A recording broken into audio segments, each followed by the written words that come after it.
तो महिंद्रा की दो जबरदस्त एसयूवीज और कीमत लगभग एक जैसी। एक तरफ है एडवेंचर का दूसरा नाम, बिल्कुल नई थार रॉक्स, और दूसरी तरफ है पूरे परिवार की भरोसेमंद साथी स्कॉर्पियो एन। आज इसी उलझन को सुलझाते हैं और देखते हैं कि कौन सी गाड़ी किसके लिए बनी है। सवाल एकदम सीधा है, क्या चुनें, एडवेंचर और स्टाइल या फिर परिवार के लिए ज्यादा जगह और आराम? 15 लाख के बजट में ये एक ऐसा सवाल है जो बहुत से लोगों को उलझा देता है।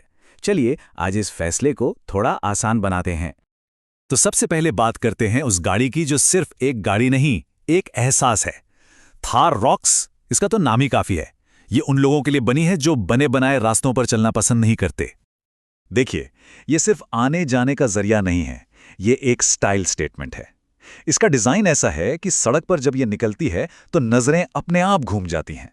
इसे भीड़ का हिस्सा बनने के लिए नहीं, बल्कि भीड़ से अलग दिखने के लिए बनाया गया है। इसकी पहचान एकदम साफ है। जो इसका एंट्री लेवल MX-1 वेरिएंट है, उसमें 5 लोगों के बैठने की जगह है। इसका पूरा का पूरा फोकस लाइफस्टाइल और ऑफ रोडिंग पर है। इसका रगेड मस्कुलर लुक ही इसकी असली पहचान है। मतलब ये उन छोटे परिवारों या वीकेंड पर एडवेंचर खोजने वालों के लिए एक बेहतरीन चॉइस है। और हाँ, बात सिर्फ लुक्स की नहीं है, पावर भी जबरदस्त है।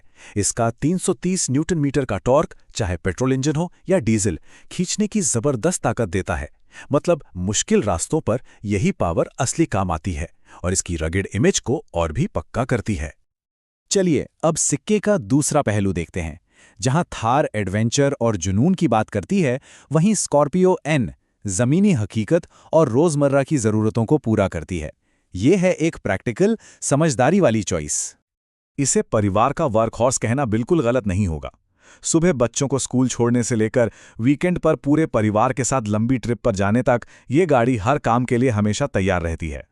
इसकी सबसे बड़ी ताकत है इसकी प्रैक्टिकलिटी। जो इसका Z2 बेस वेरिएंट है, उसमें 6 या 7 लोगों के बैठने का ऑप्शन मिलता है। यही बात इसे बड़े परिवारों के लिए परफेक्ट बनाती है। इसका डिजाइन एक मॉडर्न एसयूवी वाला है, जिसे खास तौर पर परिवार की जरूरतों को ध्यान में रखकर बनाया गया है। और ये नंबर 7, यही स्कॉर्पियो एन का सबसे बड़ा प्लस पॉइंट है, इसका तुरुप का इक्का। ज्यादा लोगों को साथ ले जाने की ये क्षमता इसे थार के मुकाबले एक कहीं ज्यादा प्रैक्टिकल गाड़ी बना देती है। तो ठीक है, दोनों की अपनी अपनी पहचान है, अपना अपना कैरेक्टर है, लेकिन जब बात आंकड़ों की आती है तो कहानी क्या कहती है? चलिए अब सीधे सीधे नंबर्स की दुनिया में चलते हैं और देखते हैं कौन कहां खड़ा है। तो यहां देखिए, तस्वीर और भी साफ हो जाती है। बैठने की क्षमता में स्कॉर्पियो एन साफ तौर पर विजेता है। अगर पेट्रोल इंजन की बात करें तो स्कॉर्पियो एन 200 bhp के साथ बहुत आगे निकल जाती है। लेकिन यहां एक मजेदार ट्विस्ट है। डीजल इंजन में थार 150 bhp के साथ ज्यादा पावरफुल है और कीमतें वो लगभग एक जैसी ही हैं, जो इस चुनाव को और भी दिलचस्प बना देता है। ये बार चार्ट पावर के इस फर्क को बिल्कुल साफ दिखा रहा है। अगर पेट्रोल इंजन पहली पसंद है तो स्कॉर्पियो एन की 200 bhp थार की 160 bhp से कहीं ज्यादा है। हाईवे पर जब गाड़ी पूरी भरी हो या ओवरटेक करना हो तो ये एक्स्ट्रा पावर बहुत काम आती है। तो इतने सारे आंकड़ों और बातों के बाद हम फिर से उसी सवाल पर वापस आ जाते हैं, आखिर सही चुनाव क्या है? और इसका जवाब किसी की अपनी जरूरतों और अपनी जिंदगी जीने के तरीके में छिपा है। तो देखिए, मामला एकदम साफ है। ये एक तरह से दिल और दिमाग की लड़ाई है। एक तरफ है थार रॉक्स का रगेड लुक और एडवेंचर का वादा, और दूसरी तरफ है स्कॉर्पियो एन की ज्यादा सीटें और रोजमर्रा की प्रैक्टिकलिटी। तो इसे इस तरह से आसान बना सकते हैं। अगर किसी की प्राथमिकता स्टाइल है, भीड़ से अलग दिखना है, परिवार छोटा है और रोमांच की तलाश है, तो थार रॉक्स एक शानदार चॉइस है।